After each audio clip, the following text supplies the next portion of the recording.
കൂട്ടുകാരെ, അസ്സലാമു അലൈക്കും. Welcome to my world. അപ്പോൾ നമ്മുടെ മറ്റൊരു പുതിയ വീഡിയോയിലേക്ക് എൻ്റെ എല്ലാ യൂട്യൂബ് സുഹൃത്തുക്കൾക്കും സ്വാഗതം.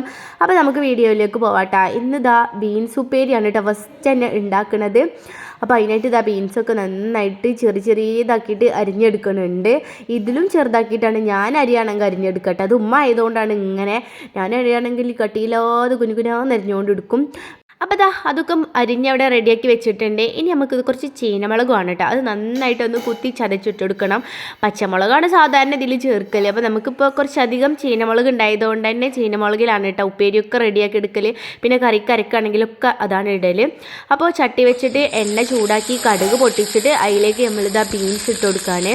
പിന്നെ അതിലേക്ക് നമ്മൾ നേരത്തെ ചതച്ച് വെച്ചിട്ടുള്ള കാന്താരി മുളകും കൂടെ ചേർത്ത് കൊടുത്തിട്ട് പാകത്തിനുള്ള ഉപ്പും കൂടെ ഇട്ട് കഴിഞ്ഞാൽ ഇതിലേക്കുള്ള സംഭവങ്ങളൊക്കെ റെഡി ആയിട്ട് എന്നിട്ട് നന്നായിട്ടൊന്ന് ഇളക്കിയിട്ട് പിന്നെ അടിച്ചു വെച്ച് വേവിക്കണം. ഇതൊന്നും ആർക്കും ഉണ്ടാക്കാൻ അറിയാത്തത് ഉണ്ടാവില്ല. ഞാൻ എന്നാലും വെറുതെ ഉണ്ടാക്കിയല്ലേ അപ്പോൾ അന്നേരം ഒരു വീഡിയോ എടുത്തതാണ് കേട്ടോ.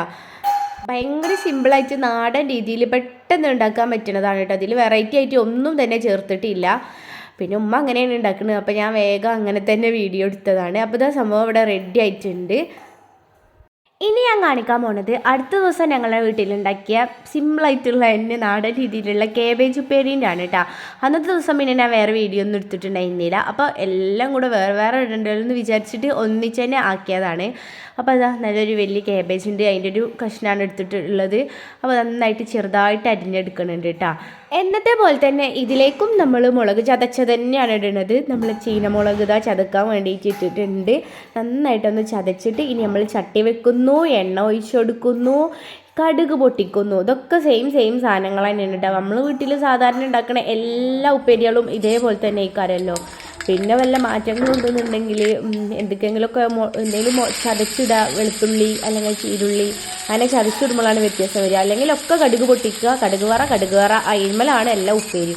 അപ്പോൾ കടുക് പൊട്ടിച്ചിട്ട് കേബേജ് ഇട്ട് കൊടുത്തിട്ടുണ്ട്. പിന്നെ അതിലേക്ക് മുളക് ചതച്ചതും പാകത്തിനുള്ള ഉപ്പും കൂടി ഇട്ടിട്ട് അടച്ച് വെച്ചിട്ട് വേവിക്കുന്നുണ്ട്. അതിൻ്റെ മകത് നല്ലോണം അങ്ങോട്ട് വേവണത് ഇഷ്ടമല്ല കേട്ടോ. ഒരു ഹാഫ് വേവിൽ ഇങ്ങനെ കറുമുറ അങ്ങനെ ഇരിക്കണം, അങ്ങനെയാണ് കേട്ടോ ഇഷ്ടം. അങ്ങനെ നമ്മൾ സിമ്പിൾ ടേസ്റ്റി ആയിട്ടുള്ള കേബേജ് ഉപ്പേരി റെഡി. ഇതാണെങ്കിൽ ഒന്ന് ചട്ടിയിൽ അടിയിൽ കുറച്ച് ചൂടേറിയിട്ട് നല്ലോണം വെന്തും ചെയ്ത് കിട്ടുന്നത്. അങ്ങനെ അടുത്തത് നമ്മൾ ഇന്ന് കേബേജ് ഉപ്പേരിൻ്റെ കൂടെ കഴിക്കാനായിട്ട് ഉണ്ടാക്കുന്നത് സാമ്പാറാണ്. അപ്പോൾ ഇത് ഞങ്ങൾ വീട്ടിൽ എൻ്റെ അമ്മ ഉണ്ടാക്കുന്ന സാമ്പാറാണ്. അപ്പോൾ അതിൻ്റെ റെസിപ്പിയും കൂടെ ഞാൻ ഇതിൽ കാണിക്കുന്നുണ്ട്. അപ്പോൾ കഷ്ണങ്ങളൊക്കെ എല്ലാം ചിക്കി പെറുക്കിയുള്ളതൊക്കെ ഇവിടെ എടുത്ത് വെച്ചിട്ടുണ്ട് കേട്ടോ. ഫസ്റ്റിന് നമ്മൾ പച്ചക്കായ ഉണ്ടല്ലോ, അത് ചെറിയ കായ, അതും പിന്നെ അതിലേക്ക് നമ്മൾ വെള്ളരിയാണ് കേട്ടോ ഇപ്പം ചെത്തിക്കൊണ്ടിരിക്കുന്നത്. പിന്നെ ക്യാരറ്റ്, തക്കാളി, ഉള്ളി, വെണ്ടക്ക, അതേപോലെ തന്നെ ഉരുളങ്കിഴങ്ങ്, ഇത്രയും സാധനങ്ങളാണ്. പിന്നെ അവിടെ ഇരിക്കുന്നുണ്ടോ വേറൊരു വെള്ളരിക്കുട്ടൻ, ഇതിലേക്ക് ഇടാനുള്ളതല്ല കേട്ടോ. അത് നമ്മുടെ വീട്ടിൽ അന്ന് ഞാൻ ഒരു വള്ളിയൊക്കെ പടർത്തി ഉണ്ടാക്കി ഉള്ള പുല്ല് മുഴുവൻ വെട്ടിക്കൂട്ടി ഇട്ടെടുത്തു. വേറെ വളമൊന്നുമില്ല കേട്ടോ. വെണ്ണൂറും അങ്ങനെയൊക്കെ ഇട്ടെടുത്തിട്ട് അതിമ ആദ്യമായിട്ടൊരു കായ ഉണ്ടായതാണ്. ആ ഒരു ചുന്നമണി കായ കേട്ടോ.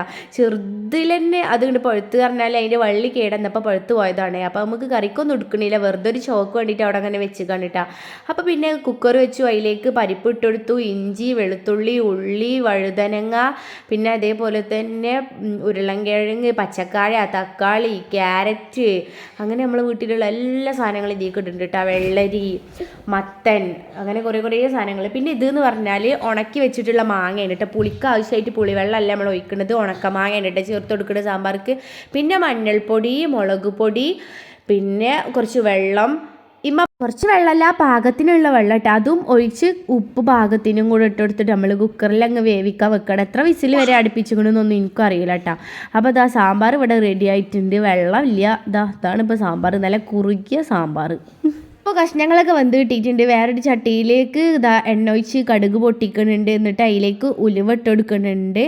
പിന്നെ അതിലേക്ക് ഇതെന്തപ്പോൾ ഇട്ടത്, അതെന്താണ്, കായാണ് കേട്ടോ. കായത്തിൻ്റെ ചെറിയൊരു കഷ്ണം ഇട്ടെടുത്തിട്ട് പിന്നെ കറിവേപ്പിലയും അതിലേക്ക് പിന്നെ വെണ്ടക്ക ആദ്യം നമ്മൾ ഇട്ടിട്ടില്ല, വഴുവഴുപ്പായി പോവാതിരിക്കാൻ വേണ്ടിയിട്ട് ഉടഞ്ഞിട്ട് അത് എണ്ണയിലൊന്ന് വറുത്തെടുക്കുന്നുണ്ട്. പിന്നെ അതിലേക്ക് മല്ലിപ്പൊടിയാണ് കേട്ടോ ആ എണ്ണയിലേക്ക് ചേർത്ത് കൊടുത്തത്. മല്ലിപ്പൊടി നമ്മൾ വറക്കാത്ത മല്ലിപ്പൊടി ആയതുകൊണ്ടാണ് ഇങ്ങനെ ചേർക്കുന്നത് കേട്ടോ, എണ്ണയിൽ ഇട്ടിട്ടൊന്ന് വറുക്കുന്നത്. പിന്നെ ഇട്ടെടുക്കുന്നതാണ് സാമ്പാർ പൊടി. എന്നിട്ട് തീയൊക്കെ ഇത് കുറച്ച് വെച്ചിട്ടാണ് കേട്ടോ ഇട്ടെടുക്കാൻ. എന്നിട്ട് നന്നായിട്ടൊന്ന് മൂപ്പിച്ചിട്ട് പിന്നെ അതിലേക്ക് നമ്മൾ നേരത്തെ വേവിച്ച് വെച്ചിട്ടുള്ള കഷ്ണങ്ങളും പിന്നെ ഇതിലേക്ക് വെള്ളം ഈ പാകത്തിന് ഒഴിച്ചു കൊടുക്കണം കേട്ടോ. നമ്മൾ കുക്കറൊക്കെ ഒന്ന് ചുഴറ്റി പാർന്ന് വരുമ്പോഴേക്കിന് വെള്ളവും റെഡിയായി. അപ്പോൾ നമ്മൾ സിമ്പിൾ സാമ്പാർ റെഡി.